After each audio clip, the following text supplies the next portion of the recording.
So here's this assembly. Right now what we're looking at is we bring this in, and this is just the 3D model. So this is just looking at the SolidWorks assembly. This is kind of like just an e-viewer, basically. We are viewing it exactly as it is as the SolidWorks model. And what we'll do first is start the batch process. And that's going to go through and look at and identify all the different components in here, and it's going to register a thickness. So again, this right now, everything we're looking at right now is all in the 4IE software. This is the nesting software. This is also the same software that you would use to program a press brake offline or a robot or a tube laser. And so when we introduce these files into the ecosystem, it's basically going to embed the information needed into each model, into the SEM model, which is what it converts the file into to manufacture the parts on any piece of Amada machinery. Sure. Now, when we do the batch process, it identifies the thickness. So I usually sort by thickness here. And then we need to, in the production designer, we have to assign the material name. That's how it gets cut condition information and applies basically all the properties for the part. So I kind of look at it as it assigns the thickness. We need to tell it what the material type is. Now, inside a production designer, with just this engine, you can't pull any of this information from the file properties. We'll look at options for that. I saw your parts had some pretty good details in the parts properties, and we do have opportunity to use that. What we're looking at right now does not have that.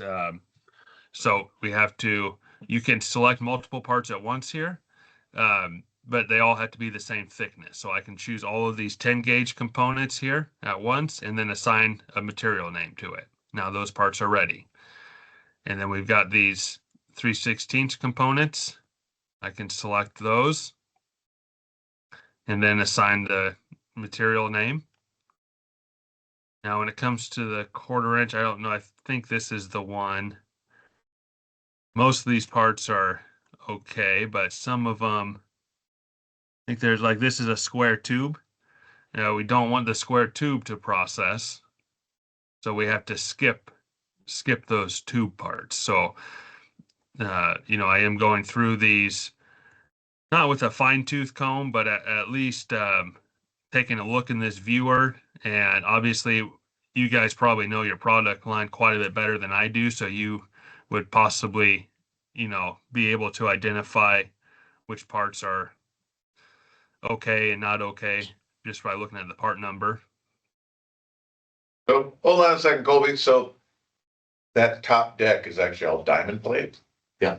Does it just knows that it's 3/16, it doesn't know that it's diamond plate?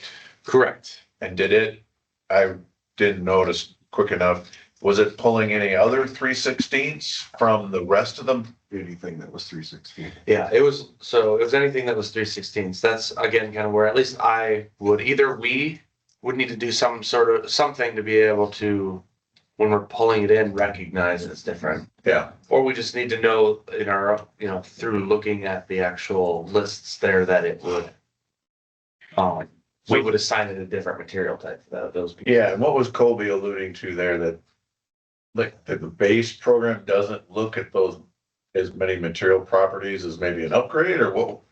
Yeah, what were you kind of meaning by that? Yeah, so we will when we we'll process this assembly through. When we get to that larger assembly, we're going to take a look at SheetWorks as well, which SheetWorks will actually read the properties of your part files, in which in your properties you guys have material name and material type and things like that, and it can extract that information out.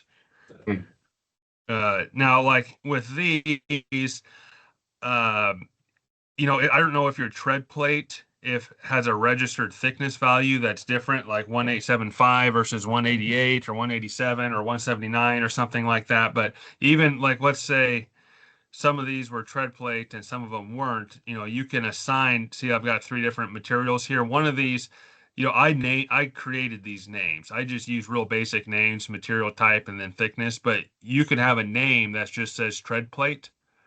Yep. And you would assign the tread plate once if the tread plate uses a different cut condition or has different bending properties or something of that nature.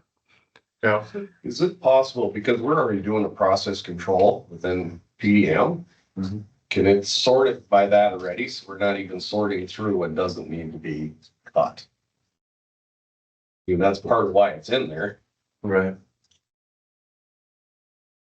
You're talking about on your end, can you sort what needs to be cut and doesn't cut, or are you talking about within production Well, design? within our system, we gave it a process control name. So it's already telling it if it's going to be purchased, if it's going to be cut on the plasma, cut on the saw, those kind of Yep. things. Is there a way to incorporate that into this so individual doesn't have to go through all of these parts and then decide yes or no they're being cut? That's what we're going to look at with the larger assembly. Yep. Yep.